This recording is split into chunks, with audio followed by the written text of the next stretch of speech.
Warta Lesan Minggu 7 Februari 2021. Yang pertama, kebaktian sekolah minggu akan diadakan pada hari ini, Minggu 7 Februari 2021 pukul 9 WIB, dilayani oleh Penentu Wanani Kristiana dan Saudara Yeremia secara online. Ibadah remaja mengikuti kebaktian online pukul 7 WIB. Yang kedua, kelas kateksasi secara onsite di gereja pada hari Rabu 10 Februari 2021 pukul 18 WIB, dilayani oleh Pendeta David Nugrahaning Widi MSI.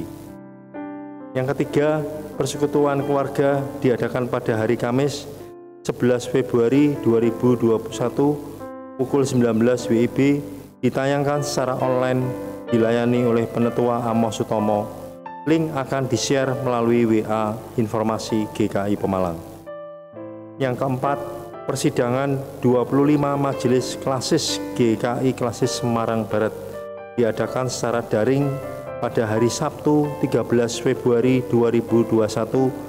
Utusan GKI Pemalang sebagai berikut: Pendeta David Nugrahaning Widi, Penetua Amos Sutomo, Penetua Rudika Silalahi, Penetua Rina Santoso, dan Penetua Wulandari. Mohon dukungan doa. Kelima, kebaktian hari ini Minggu 7 Februari 2021 pukul 7 WIB dilayani secara online oleh Pendeta William Surya Jaya Rifai dari GKI Beringin, Semarang. Terima kasih atas pelayanan saudara. Demikian warta lesan pagi hari ini. Warta selengkapnya dapat Anda perhatikan dalam warta tertulis hari ini. Terima kasih atas perhatian dan dukungannya. Selamat beribadah. Saudara, tema perenungan kita pada saat ini adalah beritakanlah kabar baik. Melalui tema tersebut, kita diingatkan kembali kepada tugas panggilan kita untuk menjadi mitra Allah, mengabarkan kabar baik bagi semua orang. Oleh sebab itu, mari saat ini kita kembali bangkit dan kerjakanlah tugas panggilan ini dengan sebaik-baiknya, sehingga seluruh dunia boleh menyanyikan mazmur. Saudara, saya undang untuk berdiri. Mari saudara kita awali ibadah kita dengan mengangkat pujian seluruh dunia, hai nyanyikanlah bait 1 dan 2.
Ibadah pada hari ini berlangsung di atas keyakinan dan pengakuan bahwa pertolongan kita adalah dalam nama Tuhan, Pencipta langit dan bumi.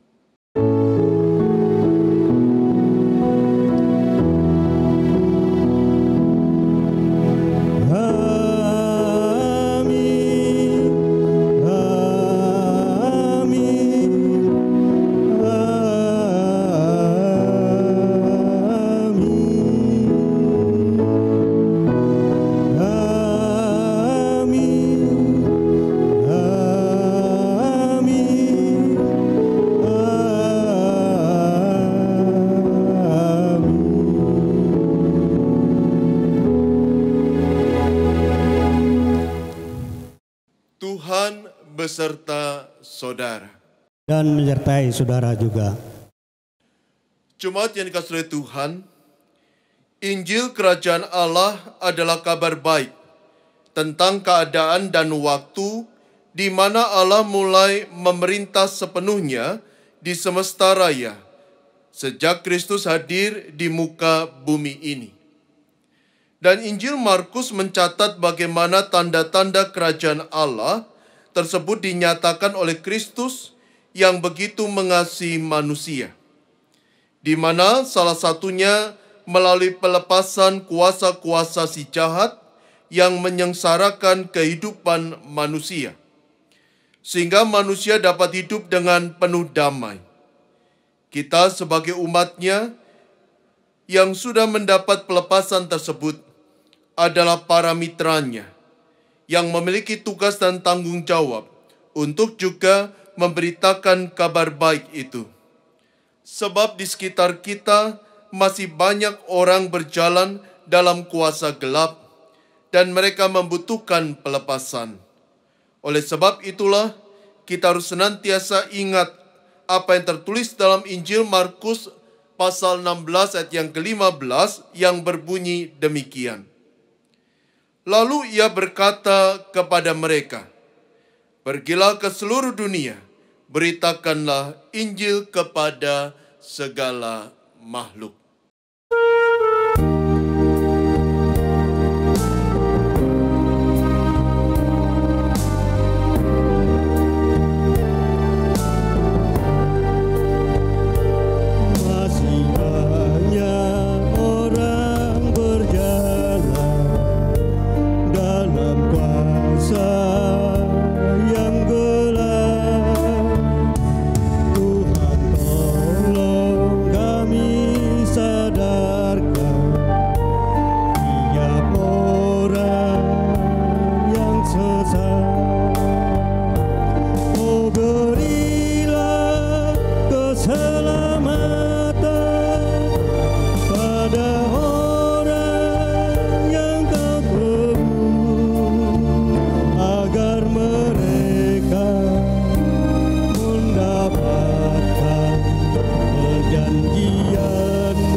Mari kita bersama menundukkan kepala memanjatkan doa pengakuan dosa kita. Ya Tuhan, kembali kami menghampiri tahta-Mu yang kudus untuk mengakui segala dosa dan salah kami. Kami mengakui bahwa kami telah mencoba untuk bersembunyi dari-Mu, karena kami telah melakukan kesalahan.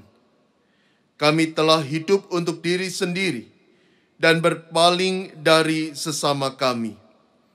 Kami telah menolak untuk menanggung masalah orang lain. Kami telah mengabaikan penderitaan dunia dan melewati yang lapar, yang miskin, dan yang tertindas. Ya Tuhan, dalam belas kasihan-Mu yang besar, ampunilah dosa kami dan bebaskan kami dari keegoisan, agar kami dapat memilih kehendak-Mu dan mematuhi perintah-perintah-Mu.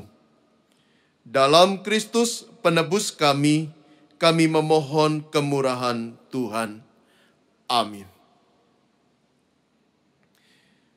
Jemaat sekalian, bagi setiap kita yang menyadari dosanya, serta berjanji untuk hidup dalam jalan Tuhan, maka terimalah berita anugerah dari Tuhan dengan penuh syukur, yang terdapat dalam Yesaya pasal yang pertama, ayat yang ke-16 sampai 18, yang berbunyi demikian. Basuhlah, bersihkanlah dirimu, jauhkanlah perbuatan-perbuatanmu yang jahat dari depan mataku. Berhentilah berbuat jahat, belajarlah berbuat baik, usahakanlah keadilan, kendalikanlah orang kejam, belalah hak anak-anak yatim, perjuangkanlah perkara janda-janda. Marilah, baiklah kita berperkara firman Tuhan. Sekalipun dosamu merah seperti kirmisi, akan menjadi putih seperti salju. Sekalipun berwarna merah seperti kain kesumba, akan menjadi putih seperti bulu domba. Demikianlah berita anugerah dari Tuhan.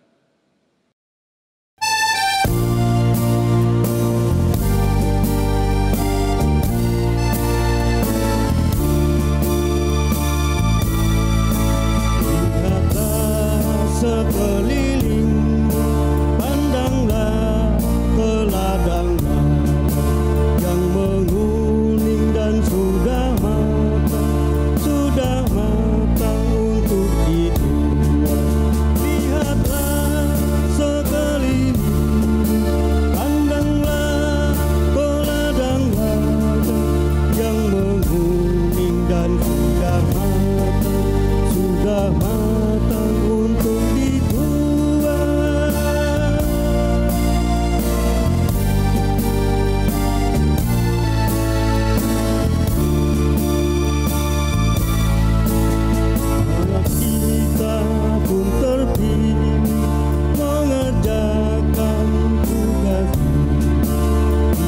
juga dipilih Tuhan dan diutus ke dalam dunia.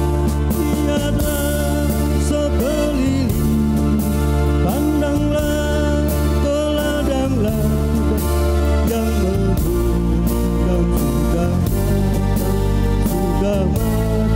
untuk dituai.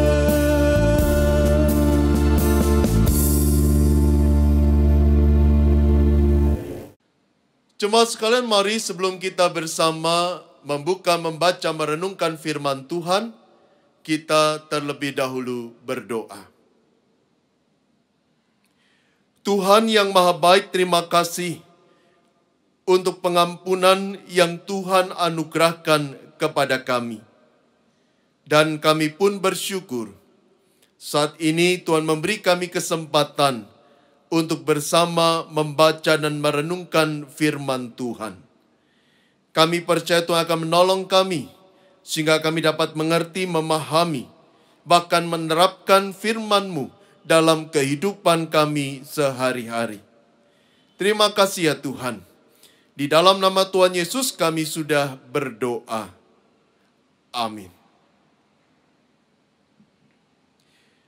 Jemaat sekalian, firman Tuhan pada saat ini terambil dari Markus pasal yang pertama, ayat yang ke-29 sampai 39.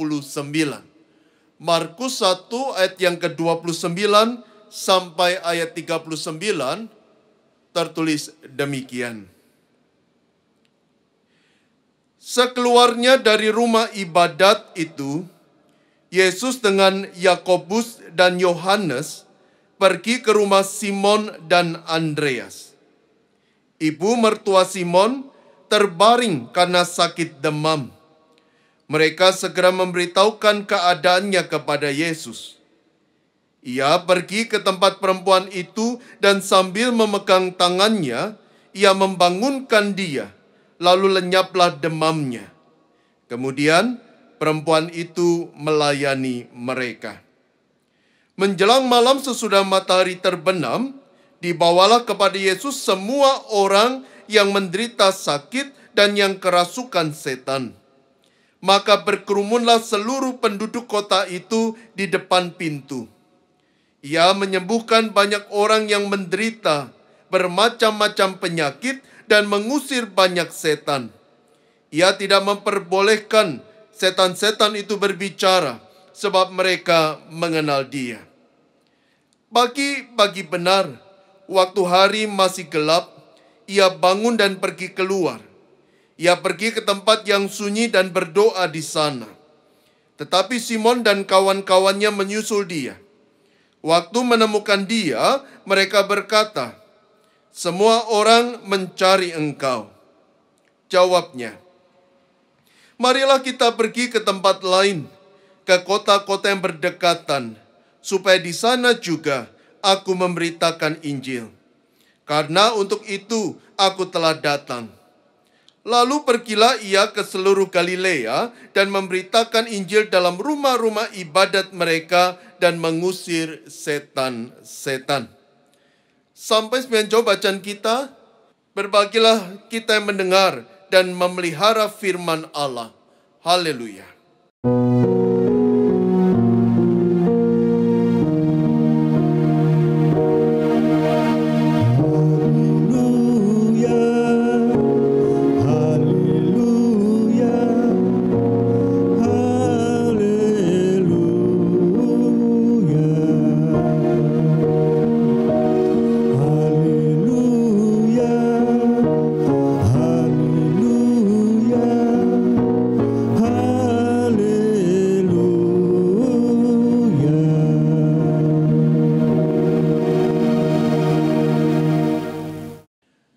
Jemaat yang dikasihi oleh Tuhan, ada sebuah selat yang terletak di dekat negara Italia bernama Selat Messina. Selat ini memisahkan antara dua daerah, yakni daerah Sisilia dan daerah Calabria. Nah, saudara, selat ini bagi para pelaut kuno dianggap sebagai selat yang sulit untuk dilalui. Karena selat ini ada banyak sekali batu-batu karang yang siap mengkaramkan kapal. Di sisi lain, ada banyak sekali pusaran-pusaran air yang siap untuk menarik kapal-kapal itu tenggelam ke dalam laut.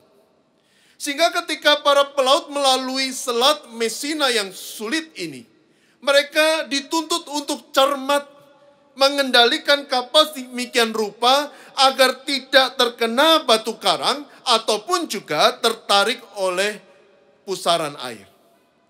Dan yang menarik adalah seorang penulis mitologi Yunani menggambarkan kesulitan atau menjadikan selat ini sebagai inspirasi dalam mitologi Yunani untuk mengatakan bahwa ini adalah sebuah selat yang begitu sulit untuk dilalui. Nah, Bapak Ibu Saudara, ketika saya merenungkan firman Tuhan pada hari ini dan tema kita pada saat ini, beritakanlah kabar baik. Saya menemukan bahwa dibutuhkan sebuah kecermatan dan kewaspadaan agar kita bisa melalui setiap tantangan yang kita temui dalam memberitakan kabar baik itu. Tanpa kecermatan, tanpa kewaspadaan, kita bisa karam, kita bisa berhenti untuk melayani, atau bahkan sebaliknya pelayanan kita tidak menjadi berkat bagi orang lain, bahkan sebaliknya menjadi batu sandungan bagi orang lain.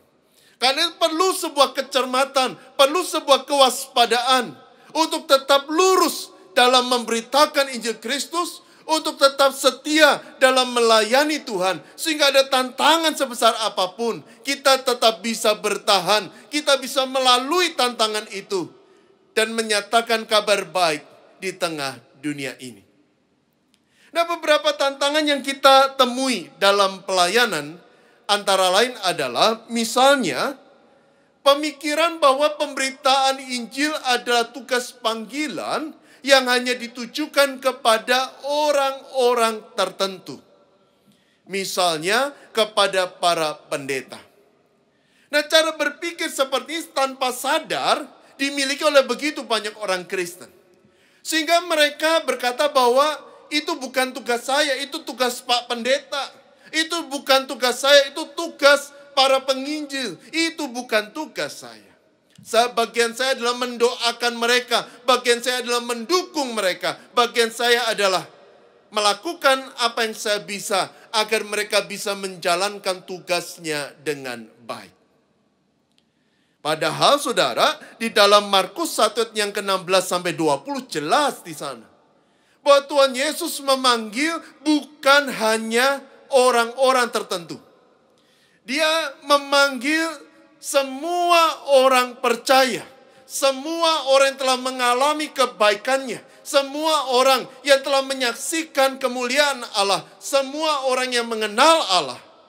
Mereka dipanggil dan diutus untuk menjadi saksi Kristus di tengah dunia ini. Dan menurut saya kata bersaksi jelas menunjukkan bahwa yang bisa bersaksi hanya mereka yang telah mengalami kebaikan Tuhan, yang mengalami kasih karunia Allah, sehingga mereka tahu apa yang harus mereka saksikan kepada orang-orang sekitar mereka. Kalau seorang belum mengalami kebaikan Tuhan, kalau seorang belum mengalami kasih Allah, bagaimana mungkin mereka bisa bersaksi tentang kasih Tuhan? Karena itu ketika Bapak Ibu berkata, Tuhan baik kepada saya, Tuhan telah memberikan begitu banyak berkat dalam hidup saya, maka secara otomatis Bapak Ibu adalah saksi Kristus yang harus bersaksi tentang kasih Tuhan dalam kehidupan kita sehari-hari. Tantangan yang kedua adalah penolakan dan ancaman. Tidak jarang kan ada begitu banyak kesulitan yang kita temui atau penolakan yang ditujukan kepada kita ketika kita bersaksi, membuat kita akhirnya berhenti untuk bersaksi, membuat kita akhirnya berhenti untuk berbicara tentang kabar baik. Karena kita tidak suka ditolak, kita tidak suka diancam, ada kekhawatiran. Nah tentunya saudara, ini sesuatu yang memprihatinkan. Karena ancaman itu pun dialami oleh Tuhan Yesus. Bahkan dia bukan sekedar mengalami ancaman, tetapi pada akhirnya dia ditangkap dan disalibkan demi kita semua. Tetapi meski Tuhan tahu itu semua, dia tetap setia karena dia mengasihi kita. Karena itu kalau kita mengasihi Tuhan, seharusnya kita pun tetap setia. Setia melayani dia, setia mengikut Tuhan, termasuk setia menunaikan tanggung jawab kita untuk bersaksi tentang kebaikannya dalam hidup kita. Dan tantangan yang ketiga yang seringkali dialami adalah godaan. Godaan untuk apa? Untuk mengklaim bahwa kalau semua berjalan dengan baik, itu semua karena saya. Kalau ada banyak orang percaya, itu semua karena saya. Kalau dia boleh menjadi pengikut Kristus, itu karena pemberitaan saya. Dan kita melupakan fakta bahwa manusia bisa berbicara, tetapi sesungguhnya hanya Allah yang sanggup mengubah hati manusia. Yang menarik adalah di dalam Markus pasal yang pertama kita baca, ketika Tuhan mengusir roh-roh jahat, Alkitab katakan dia memerintahkan kepada roh-roh itu untuk tidak berbicara apapun tentang dirinya. Kenapa? Alkitab katakan karena mereka mengenal siapa dia. Dan kalau orang-orang tahu siapa dia, maka justru itu menjadi penghambat bagi dia untuk menjalankan misinya di tengah dunia. Karena itu Tuhan menjaga rahasia itu. Dia melayani, dia mengemban misi dan fokus dia pada misi yang Allah percayakan kepada dia. Jadi saudara, ada begitu banyak tantangan yang kita alami dalam pelayanan. Dalam menjalankan tugas tanggung jawab kita untuk memberitakan kabar baik itu. Karena itu diperlukan sebuah kecermatan. Diperlukan sebuah kewaspadaan agar kita tetap bisa setia melayani. Agar kita tidak tergoda untuk mengambil kredit bagi diri kita sendiri yang justru pada akhirnya membuat kita tidak memuliakan Tuhan, tetapi mendapatkan kemuliaan bagi diri kita sendiri. Perlu kecermatan, perlu kewaspadaan agar kita tidak mengandalkan diri kita, tetapi dengan penuh kerendahan hati, mengandalkan Tuhan dalam pelayanan. Tanpa kecermatan dan kewaspadaan, kita bisa menyimpang dari panggilan yang Tuhan berikan kepada kita. Karena itu menjadi pertanyaan bagi kita saat ini adalah apa yang harus kita lakukan agar kita tidak menyimpang, agar kita bisa tetap cermat, bisa tetap waspada, agar kita bisa tetap setia melayani Tuhan bagi kemuliaan nama Tuhan. Nah, saudara, ada 3 langkah yang harus kita lakukan. Yang pertama, kita harus menanamkan kesadaran di dalam diri kita bahwa Tuhan telah memberikan begitu banyak berkat dalam kehidupan kita karena Dia mengasihi kita. Dan berkat itu bukan hanya bicara materi, bukan hanya bicara kesehatan, tetapi berkat yang paling besar yang Allah berikan adalah keselamatan. Karena kasih-Nya, maka kita menerima keselamatan melalui pengorbanan Kristus. Karena kasih-Nya, kita orang yang berdosa, yang jauh dari Tuhan, akhirnya bisa mendekat kepada Tuhan. Menyembah, berdoa kepada Dia, dan memanggil Dia dengan sebutan Bapa. Dan kenapa itu bisa terjadi? Efesus 2:8-9 menegaskan, semuanya karena kasih karunia Tuhan. Bukan karena kehebatan kita, bukan karena kebaikan kita, bukan karena kesalahan kita. Dia memberikan keselamatan karena Dia mengasihi kita. Dan bukan hanya keselamatan, ada begitu banyak berkat yang Tuhan berikan, yang kita harus berkata dengan jujur, bahwa berkat Tuhan tidak terhitung dalam kehidupan kita. Tanpa berkat-Nya, kita tidak mungkin ada dan berjumpa saat ini. Tanpa berkat-Nya, kita tidak mungkin bertahan di tengah begitu banyak tantangan kesulitan dalam hidup ini. Kalau kita masih ada pada hari ini, kalau kita masih ada pada saat ini, itu semua hanya karena kebaikan Tuhan. Dan bukan hanya keselamatan dan berkat. Kita pun harus selalu menyadari bahwa tugas panggilan untuk menjadi saksi Kristus itu pun adalah karunia dan kepercayaan dari Tuhan. Karena kita adalah manusia yang penuh dengan kelemahan. Kita adalah manusia yang penuh dengan keterbatasan. Itu sebuah tanggung jawab yang begitu besar. Tetapi Allah mau percayakan tanggung jawab itu kepada kita. Allah mau pakai hidup kita menjadi alat kemuliaan-Nya. Karena itu sudah seharusnya kita meresponi anugerah dan panggilan Tuhan itu dengan melayani. Dan bukan sekedar melayani, tetapi seharusnya kita melayani dengan penuh rasa syukur. Dengan penuh sukacita, bukan dengan terpaksa. Tetapi saya melayani karena Tuhan sudah begitu baik kepada saya. Saya melayani karena Tuhan sudah begitu mengasihi saya. Saya melayani karena Dia telah memberikan kepercayaan yang begitu besar kepada saudara dan saya. Dan ketika kita melayani disertai rasa syukur dan sukacita, maka disitulah akan tumbuh kesetiaan. Ketika ada tantangan, kita tidak akan berhenti melayani. Ketika ada godaan, kita tetap melayani bagi Tuhan. Ketika ada kesulitan, kita berkata, aku akan tetap setia, mengemban tugas panggilan dari Tuhan sampai akhir hidupku. Dan disitulah akan tumbuh keberanian. Kita berani bukan karena kita kuat. Kita berani karena kita tahu Allah menyertai kita. Dan Dia akan memampukan kita untuk menjadi saksinya di tengah dunia. Nah, saudara, kesadaran ini penting untuk kita tanam dalam hati dan pikiran kita. Supaya ketika kita melayani, sungguh kita melayani dengan penuh ungkapan syukur. Dengan penuh sukacita, kita bisa melayani dengan setia dan punya keberanian untuk bersaksi. Meski kita tahu ada tantangan, meski kita tahu ada kesulitan, tetapi kita pun percaya Roh yang ada di dalam diri kita membakar semangat dan memberi kita keberanian untuk bekerja, bersaksi bagi Dia. Nah, saudara, ketika kesadaran itu tertanam dalam hati dan pikiran kita, maka langkah kedua adalah kita perlu belajar untuk memandang kepada Tuhan dalam pelayanan.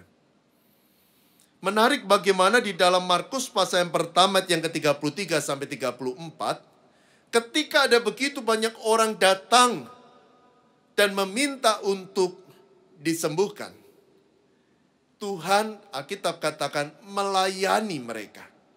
Tuhan tidak membeda-bedakan orang. Tuhan tidak hanya melayani mereka yang kaya, mengabaikan yang miskin. Tuhan tidak peduli kepada status, Tuhan tidak peduli kepada tingkat pendidikan. Tuhan hanya peduli bahwa mereka butuh kasih Tuhan. Dan Tuhan melayani mereka tanpa membeda-bedakan. Matanya tertuju kepada Bapanya. Dan hatinya hanya punya sebuah kerinduan. Yakni melakukan apa yang Bapanya perintahkan kepada dia. Dan ketika dia tahu bahwa Bapanya mendorong dia, memberi perintah tugas untuk melayani tanpa membedakan, itu dia wujudkan dengan penuh ketaatan. Saudara, dalam pelayanan penting untuk memandang kepada Tuhan, bukan memandang kepada manusia. Ketika kita memandang kepada manusia, maka kita membeda-bedakan orang. Ketika kita memandang kepada manusia, maka kita hanya akan melayani orang yang dekat dengan kita, bukan orang yang jauh dari kita, atau bahkan orang yang sudah merugikan kita.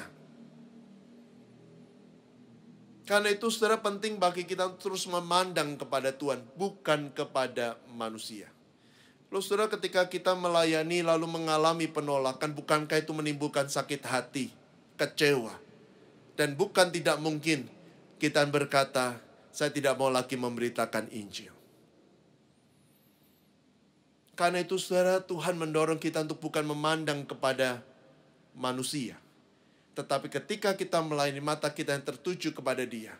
Dan kita melakukan segalanya hanya untuk Dia, bagi kemuliaan namanya. Niscaya kita bisa melayani dengan tulus, tanpa membeda-bedakan orang.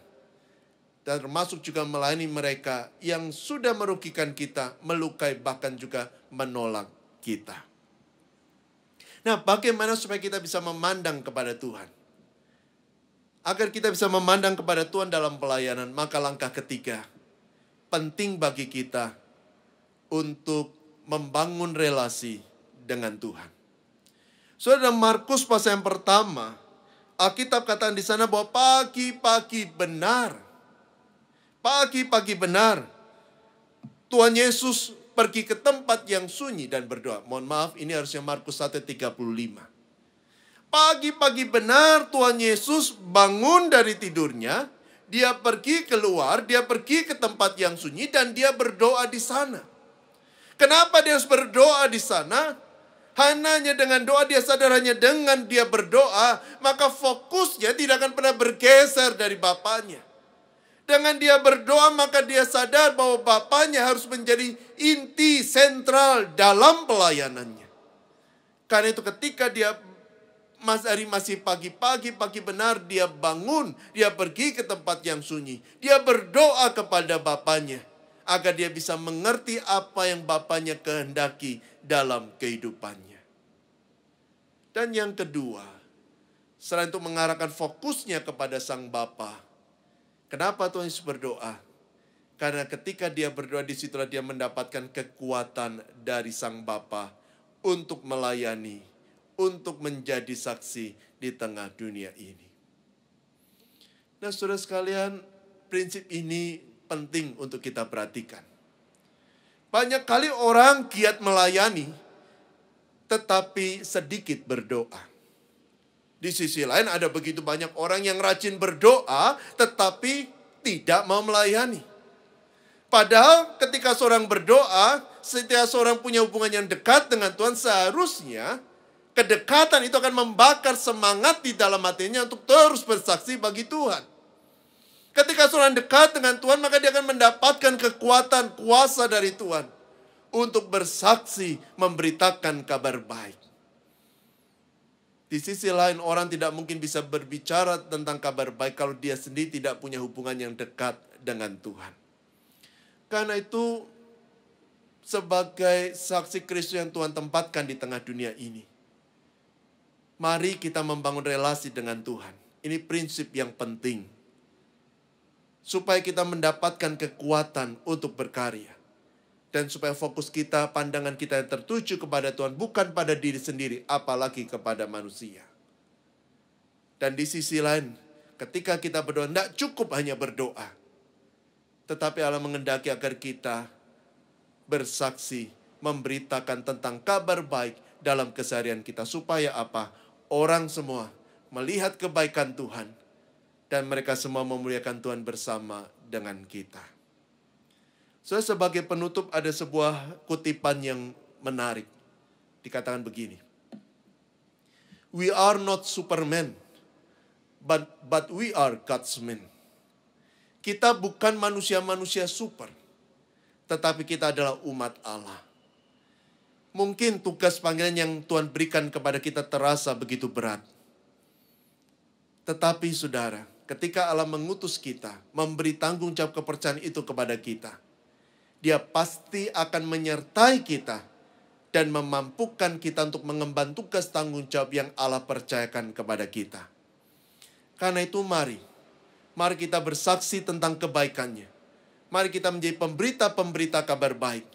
Dimanapun kita berada, biarlah kehidupan kita, bukan hanya kata-kata, tetapi juga perbuatan kita, sungguh boleh menyatakan kasih Tuhan dan memuliakan nama Tuhan. Amin.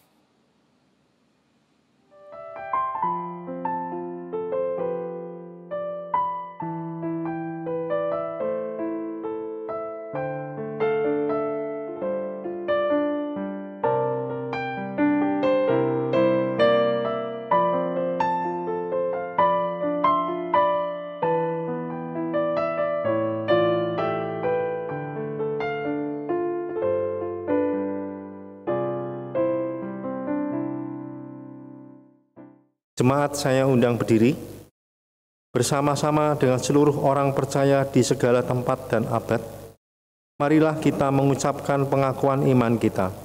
Hendaknya setiap orang berkata, Aku percaya kepada Allah, Bapa yang Maha Kuasa, Khalik langit dan bumi, dan kepada Yesus Kristus, Anak-Nya yang tunggal Tuhan kita, yang dikandung daripada Roh Kudus, lahir dari anak darah Maria, yang menderita sengsara di bawah pemerintahan Pontius Pilatus, disalibkan, mati dan dikuburkan, turun ke dalam kerajaan maut.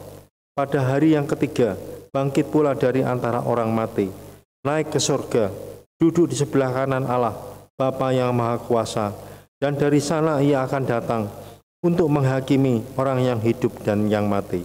Aku percaya kepada Roh Kudus, gereja yang kudus dan am, persekutuan orang kudus, pengampunan dosa, kebangkitan orang mati, dan hidup yang kekal. Jemaat sekalian, mari kita bersama menundukkan kepala memanjatkan doa syafaat kita. Tuhan yang Maha Baik, terima kasih untuk firman yang boleh kami renungkan bersama. Firman yang mengingatkan kami pada tugas panggilan kami untuk memberitakan kabar baik di tengah dunia ini.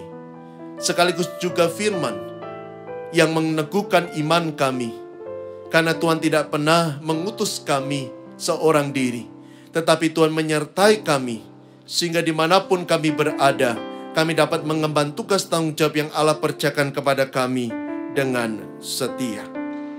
Karena itu Tuhan, kobarkanlah hati kami selalu, berikan kepada kami keberanian untuk terus bersaksi, baik dalam kata maupun dalam perbuatan kami, sehingga banyak orang boleh merasakan kebaikan Tuhan dan memuliakan Tuhan bersama dengan kami.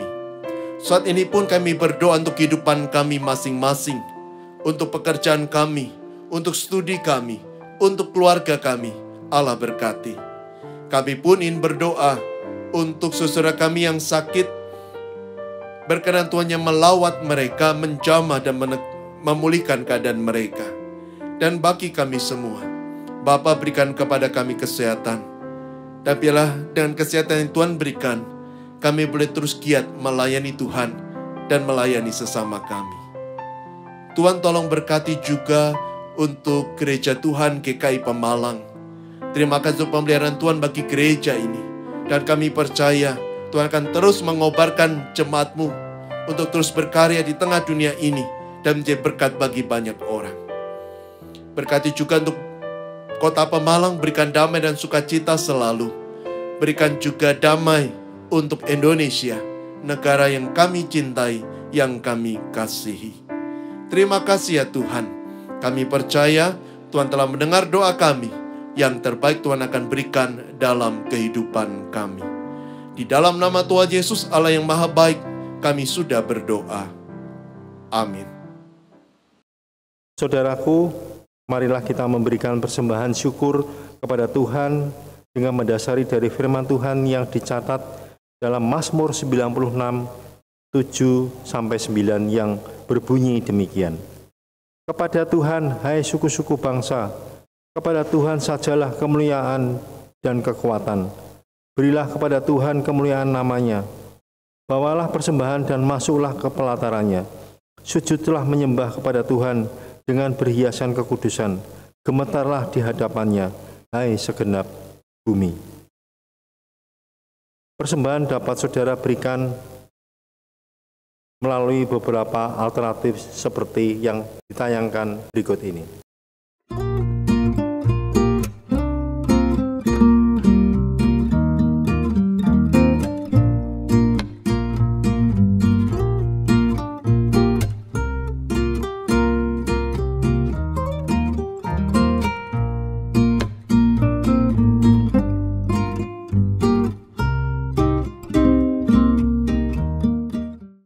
Mari kita bawa persembahan kita dengan bersama-sama memuji Tuhan dari Kidung Jemaat 289 bait 3 dan 8.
Mari kita berdoa. Kami mengucap syukur Tuhan pada ibadah pagi ini. Kami masih diberi kesempatan untuk memberi persembahan syukur kami. Kami yakin dan percaya bahwa apa yang Tuhan berikan kepada kami setiap hari adalah anugerah yang luar biasa. Tuhan memberi yang terbaik bagi hidup kami. Tuhan, biarlah kami juga belajar untuk memberi persembahan dengan yang terbaik buat Tuhan. Kiranya Tuhan akan memakai majelis agar dapat mengelola persembahan ini untuk kemuliaan nama Tuhan.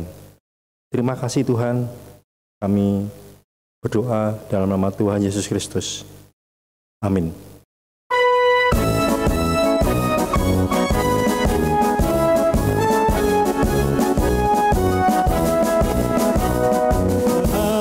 Membawa berita dalam dunia, dalam gelap kebenaran, damai yang menetap, damai yang menetap.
Jemaat sekalian, arahkanlah hatimu kepada Tuhan. Kami mengarahkan hati kepada Tuhan yang mengasihi dunia. Beritakanlah kabar baik kepada setiap orang. Syukur kepada Allah. Biarlah setiap orang memuji dan memuliakan Allah melalui kesaksianmu. Kini dan selamanya. Sekarang terimalah berkat-Nya. Tuhan memberkati dan melindungi engkau. Tuhan menyinari engkau dengan wajah-Nya dan memberi engkau kasih karunia. Tuhan menghadapkan wajah-Nya kepadamu dan memberikan damai sejahtera kini sampai selama-lamanya. Amin.